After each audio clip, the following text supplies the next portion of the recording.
भारत के इतिहास की बात की जाए तो इसमें कई ऐसे राजा महाराजाओं के नाम स्वर्णिम अक्षरों में लिखे गए हैं जिन्होंने अपनी प्रजा और देश के लिए क्या कुछ नहीं किया।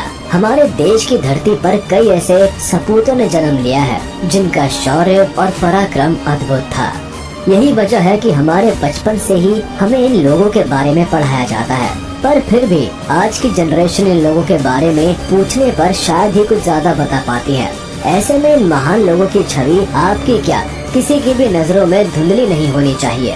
इसलिए हम आज आपको भारत के उन 10 महान साहसी और निडर राजाओं के बारे में बताने वाले हैं जिनका होना हमारे भारत के लिए एक वरदान साबित हुआ। नंबर 10, हर्षवर्धन। 41 साल तक राज करने वाले राजा हर्षवर्धन के बारे में जितना लिखा जाए उतना कम है। पिता और बड़े भाई की मौत के बाद इन्हें सिंहासन सौंप दिया गया था। राजा हर्षवर्धन ने लगभग पूरे उत्तर भारत पर राज किया। यही वजह थी कि इन्हें भारत के एक महान और शक्तिशाली राजा के तौर पर आज भी याद किया जाता है। इनके शासन के दौरान भारत ने अपनी सभी ऊंचाइयों को छुआ। यही नहीं, हर्ष के राज में भारत का आर्थिक रूप से भी काफी सुधार हुआ। माना जाता है कि हर्ष ने अरब पर भी चढ़ाई कर दी थी, लेकिन रेगिस्तान की एक जगह पर उन्हें रोक दिया गया। इनकी सेना की बात की जाए तो उसमें लाखों सैनिक थे, जिसमें हाथियों की तादाद भी अच्छी खासी थी। हर्षवर्धन को साहित्य में भी काफी रुचि थी, जिसके चलते उन्होंने रत्नावली, प्रियदर्शिका और नागरानंद नाम के नाटकों की भी रचना की।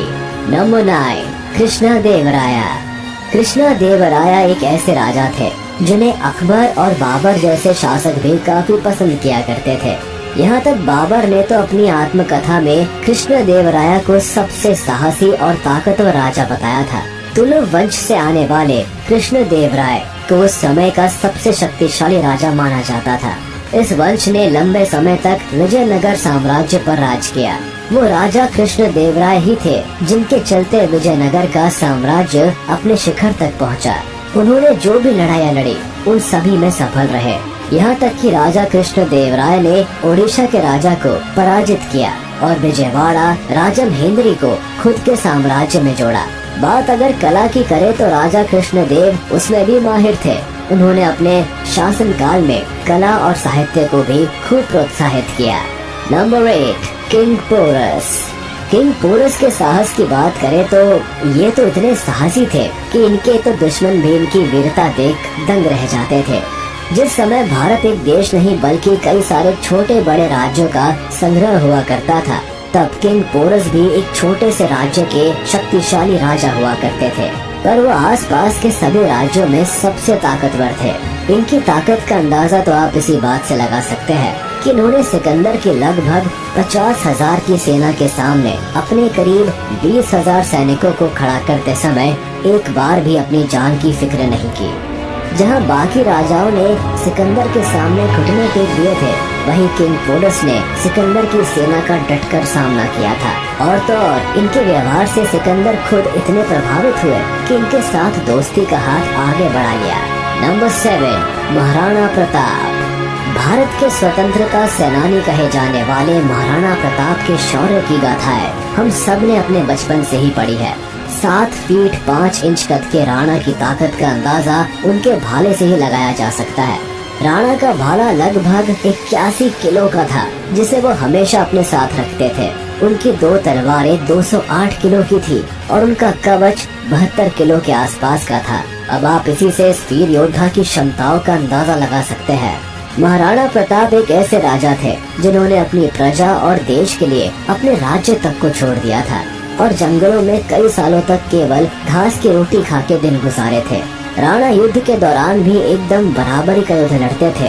तभी तो दुश्मन की तलवार अगर गिर जाती तो उसे अपनी एक तलवार देकर लड़ा करते थे।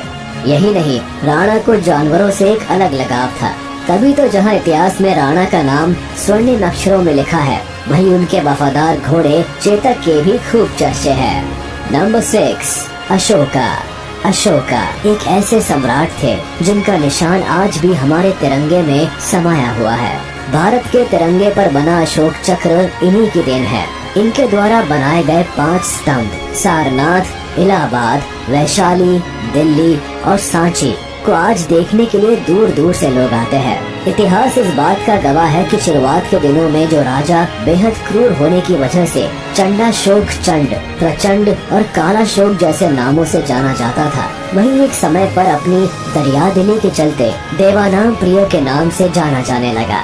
एक समय था जब अशोका ने गद्दी का सुख भोगने के लिए अपने ही 99 भाइयों को मौत के घाट उतार दिया था।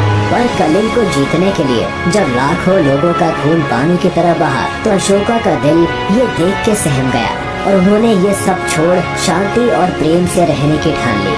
सम्राट अशोक ने अपने आदेशों और आदर्शों को लोगों तक पहुंचाने के लिए कई हजार स्तूपों और स्तंभों का निर्माण किया, जिन पर आदर्श वाक्य और आदेश लिखे गए थे। नंबर 5, अकबर। भारत के इतिहास में अकबर का शासनकाल बहुत महत्वपूर्ण माना जाता है। अकबर ने मुगल साम्राज्य को 3 गुना ज्यादा बढ़ा दिया था। जहाँ एक तरफ वो अपने राज्य को बढ़ाने पर ध्यान देते थे, तो वहीं उन्होंने महिलाओं, धर्म और शिक्षा के लिए भी कई ऐसे काम किए जिन्हें भुलाया नहीं जा सकता। मुगल काल में अकबर इकलौते ऐसे राजा थे जिन्होंने हिंदू मुस्लिम एकता पर जोर दिया। साथ ही खुद कम पढ़े लिखे होने के बाद भी इन्होंने कई ऐसे पुस्तकालय खुलवाए जिनमें कई भाषाओं की किताबों का भंडार था। इसके साथ ही अकबर ने अपनी प्रजा की बेहतरी के लिए एक से बढ़कर एक योजनाएं बनाई। अकबर की अगर सेना की बात की जाए तो वो भारत में सबसे ताकतवर सेनाओं में से एक थी। पर अकबर अपनी सेनाओं का कम बल्कि अपनी तेज बुद्धि का ज्यादा इस्तेमाल किया करते थे। तभी तो ये केवल संधियों और शादियों के जरिए ही कई राज्य जीत लिया करते थे। नंबर 4, समुद्रगुप्त। गुप्त राजवंश के दूसरे राजा और भारत के नेपोलियन कहे जाने वाले समुद्रगुप्त को कौन नहीं जानता। बचपन से ही अपनी बेहतर क्षमताओं के चलते पिता चंद्रगुप्त प्रथम ने उन्हें अपना उत्तराधिकारी घोषित कर दिया, जिसके बाद तो पूरे भारत में बस समुद्रगुप्त का ही राज था। इन्होंने अपने दम पर नॉर्थ से लेकर साउथ तक पूरे भारत को फतह कर लिया था। इनके पास जो सेना थी वो किसी को भी मात देने के लिए काफी थी। तभी तो उन्हें चाहकर भी कोई जीत नहीं पाता था। यही नहीं, अपने 40 साल के शासन में समुद्रगुप्त ने धर्म, साहित्य और कला को भी खूब बढ़ावा दिया। समुद्रगुप्त ने अपनी प्रजा के जीवन में भी काफी सुधार किया। उनके राज्य की खास बात ये थी कि वो सबको एक समान मानते और सभी को सुख सुविधाओं के सभी साधन प्रदान करते थे। इस बात में कोई दो राय नहीं कि वो समुद्रगुप्त ही थे जिनके शासनकाल को राजनीतिक, सांस्कृतिक, सामाजिक और आर्थिक रूप से संपन्न माना जाता है। नंबर 3, पृथ्वीराज चौहान। अब ये हमारी खुशकिस्मती है कि भारत की पावन धरती पर पृथ्वीराज चौहान जैसे महान वीर ने जन्म लिया। इन्हें हरा पाना किसी के बस की बात नहीं थी, पर कहते हैं जब अपने ही आपकी मौत के दुश्मन हो तो आप चाहकर भी कुछ नहीं कर पाते। कुछ यही कहानी पृथ्वीराज चौहान की भी थी, जिन्हें खुद उनके ससुर राजा जयचंद ने दुश्मन का साथ देकर मरवाया था। अजमेर के राजा सोमेश्वर चौहान के यहाँ जन्मे पृथ्वीराज चौहान बचपन से ही प्रतिभाशाली थे। कम उम्र में पिता को खोने के बाद पृथ्वीराज को अजमेर के राजगढ़ की गद्दी सौंप दी गई, जहाँ उनकी बल बुद्धि के कारनामे देख दादा इतने खुश हुए कि उन्हें दिल्ली सिंहासन का उत्तराधिकारी बनाने का ऐलान कर दिया। पर राजकुमारी संयोगिता से शादी करने के बाद इनके सिर पर खतरे के बादल मंडराने लगे। जहां मोहम्मद गौरी 17 बार इन पर आक्रमण कर इन्हें नहीं हरा पाया, वहीं 18वीं बार इनके ससुर ने इनके दुश्मन का साथ दिया और इन्हें हरा कर कैद करवा लिया, जहाँ इनकी आंखें तक फोड़ दी गयी। पर कहते हैं कि एक वीर अंत तक एक वीर ही रहता है। तभी तो अंधे होने के बाद भी सम्राट ने मोहम्मद गौरी को एक तीर से मार गिराया था। नंबर 2, चंद्रगुप्त मौर्य। बचपन से ही हमने चंद्रगुप्त मौर्य के बारे में पढ़ा और टीवी सीरियल्स में इनकी महान कहानियों को देखा है। ये वही वीर थे जिन्होंने भारत में मौर्य समाज की स्थापना की। साथ ही इन्होंने उस समय छोटे छोटे सभी राज्यों को एक साथ जोड़ा और एक बड़ी ताकत के रूप में लाकर खड़ा कर दिया। चंद्रगुप्त मौर्य ने अपने जीवन में जो कुछ हासिल किया, उसके पीछे चाणक्य जैसे महान गुरु की शिक्षा और कुछ कर दिखाने का साहस ही था। बचपन से ही चंद्रगुप्त उस समय मगध पर राज कर रहे नंदा एम्पायर के राजा धनानंदा से अपनी मां के अपमान का बदला लेना चाहते थे, जिसके चलते उन्होंने चाणक्य से शिक्षा लेनी शुरू की और अपनी एक ऐसी सेना बनाकर तैयार कर दी जिसका सामना कर पाना आसान बात नहीं थी। इस सेना के बल पर चंद्रगुप्त ने धनानंदा को मगध से जड़ से उखाड़ फेंका और अपने नाम का झंडा पूरे भारत में लहरा दिया। नंबर 1, छत्रपति शिवाजी महाराज। भारत में छत्रपति शिवाजी महाराज को भगवान की तरह पूजा जाता है, क्योंकि यही वो राजा थे जिन्होंने मराठा साम्राज्य की स्थापना की। शिवनेर के दुर्ग में जन्मे शिवाजी बचपन से ही अपने माता पिता और गुरु से वीरता, धर्म और शक्ति का पाठ पढ़ते आ रहे थे।